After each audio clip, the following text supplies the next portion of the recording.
Today's video is sponsored by Gilded Destiny, which is an upcoming grand strategy game set during the Industrial Revolution. You can manage any country across the 1.6 million hextiles 3D globe with in-depth simulations of populations and production systems, directly control the positioning of military units and placement of buildings within cities, or easily modded without needing to code. Aquila Interactive has a Kickstarter campaign from March 5th for only 30 days with several rewards and stretch goals. Alpha access will also be available to supporters at a later point alongside alt history merch at certain tiers. First backers will also have limited items, so make sure to check out the Kickstarter today and don't forget to wishlist Gilded Destiny on Steam. The very much so anticipated Dev Diary is here, and today we'll be discussing the Aztecs, the Mayans, and everybody else in the south bits of South America, together with the special new flavor they added once you unify your American region and you get the chance to invade Europe and the old world, because the Sunset Invasion got its own unique flavor as well. Let's start it off with the Aztecs over here. They've received a ton of flavor onto themselves and a lot of buffs that I think a lot of you are going to be appreciating. But not just them, the Mayans also received a lot of stuff. So you probably noticed from the image here, the Mexican node has a lot more centers of trade now. I'm assuming the overall trade value likely is going to be a bit higher at the start of the campaign. And we have something called the Source of Obsidian, or mining of obsidian, which offers land force limit as long as you are the Mesoamerican tech group. So once you switch to the high American tech group after you've unified your region, I'm assuming you lose this, or maybe they're gonna add it so that high American also can take advantage of the source of obsidian. Otherwise it wouldn't make much sense, right? Take note, Paradox did say that all the values here are not final, so it can be that some of the stuff is going to be changed by the point in which the patch is going to come out and the DLC is going to come out. So as always, leave your comments in the comment section, because for sure someone is going to go through them and your feedback is always going to be massively appreciated. It really helps Paradox improve, you know, the quality of the DLC, the quality of the modifiers, and just makes them more aware of what the community itself wants from this particular patch and DLC. Another big one is that the Aztecs now start with the Empire rank rather than the Kingdom rank, which actually makes sense. And Moctezuma is going to start with the Legendary Conqueror trait, which offers -5 years of separatism and shock damage plus 10% to really maximize the damage you do to your enemies. However, the Aztecs were never as centralized as EU4 can realistically depict it. Yes, that is true. Historically, the Aztecs was essentially just one city-state, Tenochtitlan, and from there, they basically had other bigger city-states that were in an alliance with the Aztecs, and then everybody else around was a tributary of the Aztecs, not considered equals at all with the cities of the Triple Alliance here, I guess you could say, right? That's why you start with the privilege here, the Triple Alliance, which offers income from vassal force limit contribution plus 100, liberty desire reduction, but it also offers governing capacity modifier minus 50%, which means you're gonna struggle to get your governing capacity up. You're gonna have to get rid of this privilege eventually. It will be revoked after you do the mission, the Fate of the Alliance mission. And speaking of, this is the Aztec mission tree right here. So if we want to look for the Fate of the Alliance mission, it's all the way down to the middle of the mission tree. So that's pretty far down. There's still a little bit more missions to go afterwards. But yes, there are quite a lot of missions before you get rid of that modifier, which means that you're going to have to play it out pretty quickly if you want to properly centralize the Aztec Empire before the Europeans arrive. They do mention the mission tree is separated into 3 big chunks. The first block at the very top is about dominating the Mexican region, and you get enough missions with permanent claims to conquer all of your neighbors, of course. And here are some of these missions here. For example, Rising Amidst the Lake is going to give you permanent claims on Tlaxcala, the Mexico area, Socotla, and Cholula. And you also get an event which offers the Rise of Moctezuma. This is a unique modifier. You only have this as long as Moctezuma is alive, and then you get more stuff added to this particular modifier. So it starts with the vassal contribution, monarch power from tributary states, but then you also get liberty desire and doom reduction. You also get vassal contribution plus another 50%, income plus 20%, more mana generation for your leader, and then again more income and more liberty desire reduction, more mana points. So essentially, Rise of Moctezuma is going to give you a lot of amazing stuff and can eventually make Moctezuma a 666 leader, considering that he starts off as a 20 23-year-old, I believe, right? Yes, 23. That you're going to be able to get a 666, depending on how fast you do the missions, pretty much in the first 10 to 15 years of the campaign. So you're likely going to have a 666 for 20, 30 years before he passes away. Now, when he does pass away, you're going to lose all of these modifiers. So that's pretty pepega. But they do mention that we might add a monarch lifespan modifier for these rewards so that Moctezuma can enjoy his newfound powers for a bit longer. We might also consider changing his starting situation, because he does start as a general from the very first day. So they can change it so that he does not start as a general, so he, it lowers the chances of him dying as consequence. That being said, though, they're not sure about this. This is a big note. So what this means is, if you guys think that he should not start as a general and that he should have some unique modifier to increase his lifespan, tell it in the comment section right now. I'm not even joking, because if you don't say it in the comment section and you're not vocal about it in the comments, you're not vocal about it on the forums, they will not do it. And then you're gonna have Moctezuma live to 35 or 30 or die after a month, and then you're gonna get 0 bonuses from doing half of the missions. So make sure you do your part and you let them know in the comment section, please, guys, because I'm telling them, all the other creators are telling them, but they need to hear it from the community especially. The second subtree is all about the government and of course your blood tribute to the gods. Here are some of the highlights. We have things such as our blood, which is a government modifier now that ticks up to 100, will give tech cost reduction and loyalty for one of the estates. Subjects will lose liberty desire, and tributaries grant 0.01 monthly blood. There's two options here. The first option is you revoke the privilege altogether. The second option is that you keep the privilege, but it's not so bad. It doesn't give the minus 100 governing capacity and only minus 25 governing capacity once you've selected the second option. So it's up to you which one you want to go for, but minus 25 permanent is a pretty big deal in my opinion, because it doesn't necessarily say if you're going to be able to revoke this anymore afterwards. Maybe you will, I don't know. And here is the blood thing that I was talking about. Basically, it's a unique government interaction. You have a blood that goes up to 100. It increases from basically the stuff that it increases, or better yet decreases your doom right now. So being at war increases your blood, casualties, building temples, exploiting development, and so on. Demanding sacrifice peace option, which is something you can ask your tributaries to basically kill their leaders in exchange for 25 increase in liberty desire, and then you get some reduction for your increase your blood, better yet. Being at peace or being a sinner or destroying temples lowers the blood, and at maximum blood you get 10% morale of armies, manpower from culture group provinces plus 20%. So that's actually not so bad overall. Now you do have some interactions there. You got 3 interactions. Deities, the Nahuatl people, is going to be able to give you either core creation cost minus 15 and aggressive expansion, which is amazing for a really quick unification of Central America. Second option gives construction costs and dev costs in primary culture, which is amazing after you've unified Central America to build up your power base in order to get ready for when the invaders arrive, right? And the third option is the missionary strength and unrest reduction, which is not so bad. Of course, it's going to help with converting everybody to your religion, should that be what you want to do, of course. Now you also have the ability to hold a religious festival. It's going to cost 40 blood. You lose 10 doom, get 10 loyalty for one of the estates, 50 admin power, stab cost modifier reduction, autonomy reduction, and keep note, the reward for holding a festival will change based on who your patron deity is. You also have bloodletting, which increases your national unrest but increases your monthly blood gain. That's your third interaction over there. Now you have the new options here. Demand sacrifice is going to cost 50% war score,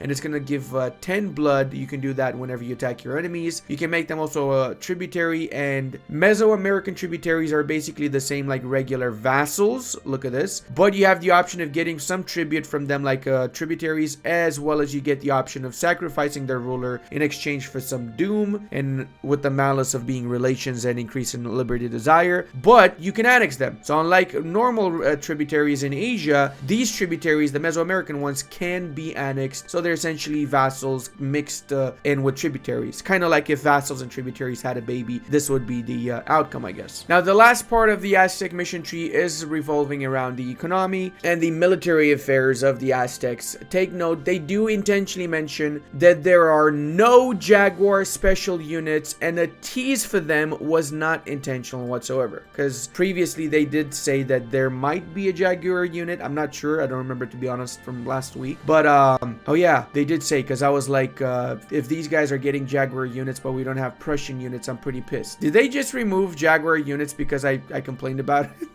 Did they just remove this because I was like, everybody getting a special unit except Prussians? Are they literally not giving these guys a Jaguar unit so they don't have to give the Prussians a unit? Come on, man. I'm kidding. Obviously, that's not why. All right, let's see the rest of the missions here. We have Academies, local organization that will be unlocked. Does that mean it's a holy order of sorts, or what does that even mean? I don't know what that means. And then you also get the trading policy, improve inland routes upgraded, and establish communities upgraded. Okay. And until the end of the game, goods produced modifier plus 20% in the Mexico area. So that is just the starting area of the Aztecs, not the entire Mexican area, not the entire region. I mean, that means gold production plus 20%. That's actually not so bad. Depending on how fast you unlock this, you could potentially make a lot of money from it. Also, you get the Mexican gold mine privilege, which grants minus 50% gold depletion chance and 0.1 yearly inflation reduction. All gold provinces in Mexico, Central America get plus 0.5 local goods produced. What? Oh my god, hold on a second. We have 16 gold mines in Central America and South America at the start together. 0.5 local goods produced is how much? That is the equivalent of 2.5 per gold mine times 16. I don't know, like 30 something. So you essentially would be getting just from this alone. Oh, and there's also the modifier for 20% in the Mexico area. You would probably be getting a 30, 35, 40 ducats bonus from this, I'm assuming. But the best part is that the gold depletion chance is also gonna allow it so you get more than 10 production development with safely not having to worry about your gold mines depleting, right? So you could have 20 production gold mines in 16 provinces in Central America and South America before the Europeans arrive, which is insanely freaking overpowered. And from the newly conquered and colonized areas, you might get even more gold mines, so you might even be even richer. That's gonna be fun to see. That's gonna make the Aztecs the new gold mine empire, I guess. Oh, we got it. Yeah, so the Teploquipalapa Academy is essentially a holy order. Gains 1 manpower in every province in the state, local manpower plus 10%, institution spread, but lowers the number of buildings possible. Okay, I like to see that it has some type of debuff. Also, they want to mention that all non-Aztec Nahuatl countries get the ability to form, or better yet, to get the mission tree from the Aztecs if they conquer the Mexico provinces for themselves. And now let's talk about the Mayans. The Mayan mission tree is significantly smaller, but there's something really cool about this mission tree. Look at that. So this is what the Mayan nations get before they form the Mayan nation, right? Because you got like a lot of different ones and they have to unify. After they unify, they get a significantly bigger mission tree. Look at that. That's like triple the size. But that being said, the first missions here, Collapse of the Mayapan, Sign of Venus,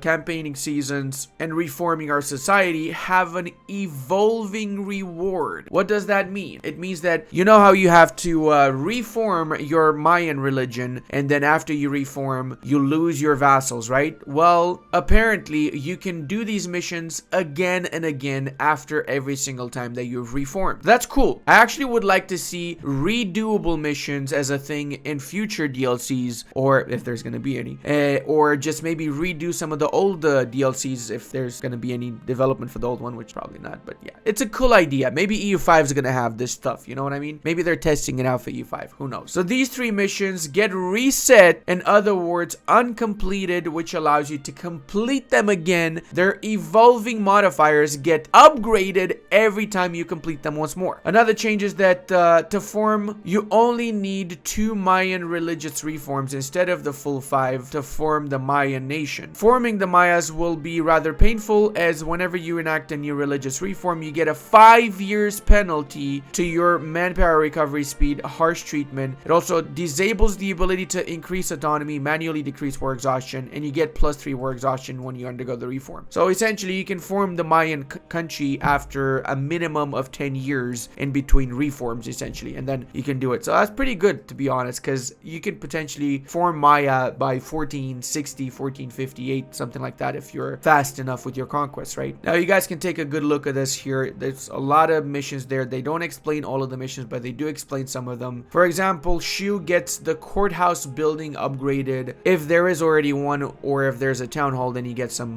development, and you get some unique government reforms, either the Maya Confederation, divine kingship, or an oligarchy or clerical state. Plus, you also have the option of just getting 250 government reform progress, which is huge in my opinion. Another mission here is adapting to the environment. Every owned jungle terrain province gets 25% progress towards prosperity, and for 30 years 15% production efficiency, as well as the tropical adaptation privilege, increasing development cost reduction by 30% in jungle provinces, I'm assuming. Yes, it is in jungle provinces. So you get adaptation to tropical jungle minus 10 dev cost reduction, so that's pretty cool. Now the future of the Confederation one is the one where you choose to get the new government reforms. The Maya Confederation offers Diplo annexation impact minus 50, liberty desire, Diplo relations, and Diplo annexation no longer incurs Diplo reputation penalty, so that's pretty cool. The divine kingship is the strongest one in my opinion though. You get plus 15% max effect of absolutism from the oversight of the clergy, so plus 15 is a lot. It means you'll be able to conquer a lot more stuff when the age of absolutism strikes. But obviously if you unlock this really early on, you're not going to have these benefits at the start of the campaign, so you might be inclined to just go for the Maya Confederation, I guess. Alright, now another thing that makes me think that they actually watched my video last time is that they mention next up is the Andes, right? And the first thing they mention is there needs to be mentioned the map of the Andes does not get any additional provinces or tags. Now I remember I said in my video it's likely that we'll be getting some provinces or some tags. So clearly they watched it and they said, no Ludi, we're not adding tags, we're not adding any provinces, okay? You be quiet right now, bro, you freaking schnippledorp.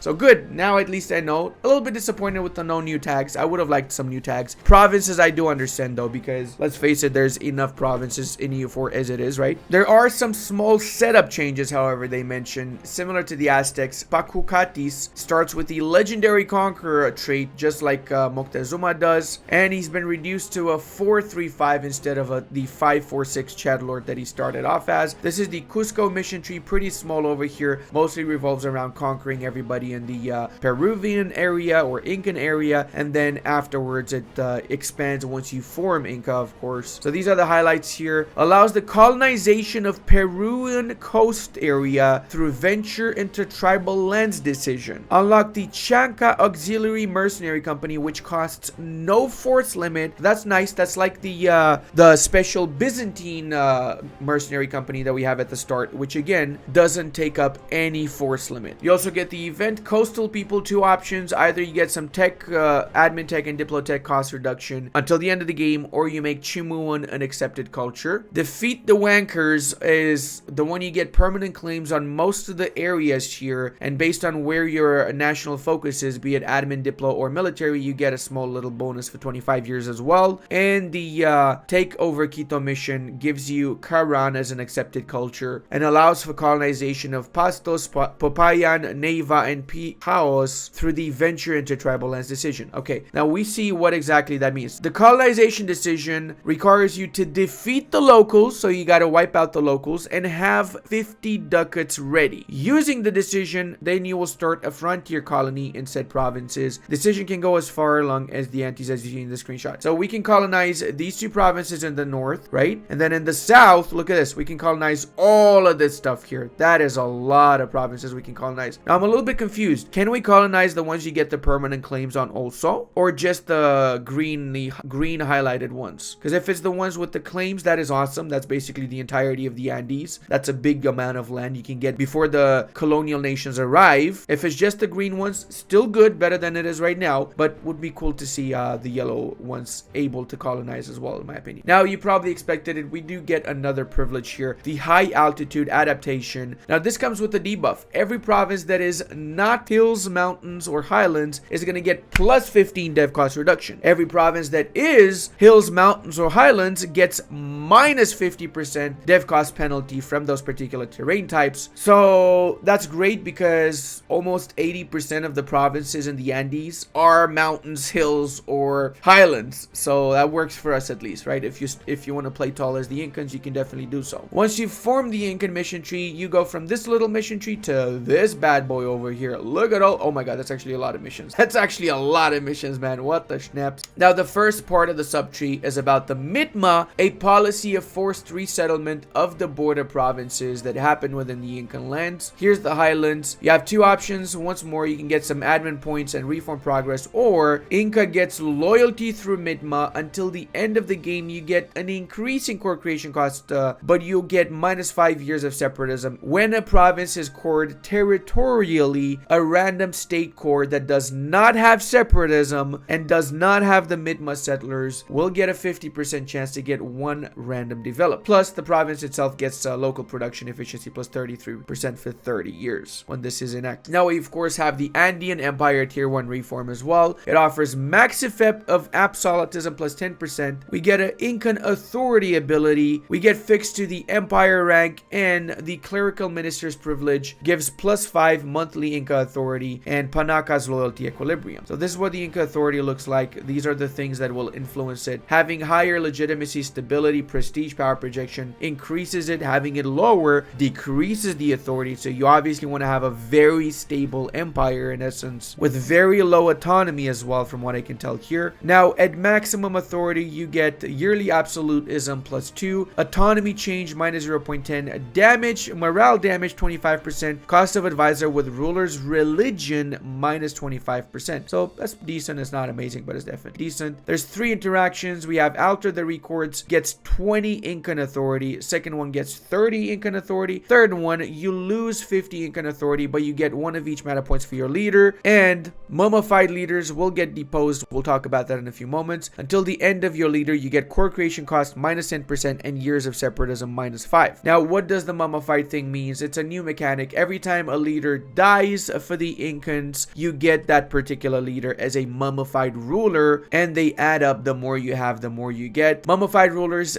decrease the efficiency of the seize land and sale of titles interaction, resulting in less crownlands seized and less ducats acquired. So right now, they're just a debuff. There's no benefit from having them as far as I can tell here. The third subpart of the tree is about gold, idols, and economy. So both the Central American nations and the Incans have a lot of gold on their mind, that is for sure. You get the manufacture idol estate privilege for the Panacas, giving +0.05 Incan authority, tolerance of the true faith, and cost of advisor with ruler's religion, again -10%. So you get up to -35% for advisor costs, I guess, with some inflation lost as well, and loyalty. You also get the conditional modifier for the Potosi Great Project, giving 0.1 yearly inflation. What the fuck? That's a lot. That's pretty good, man. And +1 tolerance of the true faith. Strengthen the manufacture idol estate privilege of the Panacas, doubling its modifiers, removing the max absolutism penalty as well, and some prestige and so on. This is the manufacture idols privilege here. It says, we don't have much use for gold. Let us instead dedicate it fully to crafting idols to praise the god. Holy shit. So basically gold is 40% less value with this privilege enacted until you modify stuff here. You also have a part of the mission tree that focuses on your military, giving you some pretty actually good rewards. See, for example, we have the Kapak Nan, which offers until the end of the game trade power plus 15% and friendly movement speed plus 50%. That means your units are 50% faster than anybody else in every province that has hills, highlands, and mountains in South America. Though it's only restricted to South America. Keep that in mind. This is applied retroactively as well, and it unlocks the conditional modifier for great projects, giving 50% envoy travel time and 20% state maintenance modifier. That's actually pretty cool. So it means your great project is going to be absolutely mandatory to build as the Incans. We do have a unique mercenary company, the Paco Poco Poco Guards, which have a morale damage received and shock damage received reduction, and we get an upgrade as well for the officer rights with an extra general as well with 80 army tradition. Until the end of the game, you can also get construction cost reduction -5, national supply limit plus 25, and you can modify that with another 5% construction cost and 25% supply limit. So you could potentially get 50% national supply limit as the Incan. Whoa, okay, that's actually really OP. I mean, it's OP kind of multiplayers more than anything else. I mean, single player too. It doesn't affect it as much though, to be fair, because it essentially means that you can field bigger armies without having to worry about attrition, right? You also get granaries, which gives production efficiency and global prosperity and some army tradition. Now, here's the juicy part, boys. We do do get the so-called Sunset Invasion mission subtree. So all the new mission trees get this as well. So once you formed the Aztecs or the Incans and you've conquered all of your region, you get access to this mission tree. Now this mission tree revolves around conquering the old world, the Maghreb, and the Asian parts. They don't go too much into details with the missions, that is for sure, but these are some of the highlights there. So unlock the Sunset Invasion Casus Belli, which allows you to attack any nation in West Europe or Maghreb with 90% cost and 150 prestige. You also get the ability to destroy the El Escorial monument in Spain. You can do the same to the monuments in France, destroy them, and you get some missionary strength from that, or you can choose to use them and you get the ability to use them. And the Sail Towards the Sunrise is going to give you the High American Tech Group, High American unit types, which as it stands are the strongest units in the game by far, as well as you get 10 permanent power projection. So that's really going to help out with the people that want to do the Sunset Invasion achievement. Obviously going to be of huge use for that, since it's clearly directly tailored for that. Next week we're going to talk about the Netherlands, Venice, and Italy overall dev diary. So like I said, we're going to get Europe split in two, which is what's happening right now, and then next week we're likely going to get the Asian bits, and next week other quality of life improvements, and next week final stuff, and probably a month or so later we're going to get the DLC come out. So I'm super hyped for this. I'm really curious what you guys think. And hey, if you enjoyed the video, and until the next time, check out this awesome Brandenburg run. And I want to give a massive thank you to all of my patrons, channel members, and Twitch subscribers. I would not be able to do this without all your support.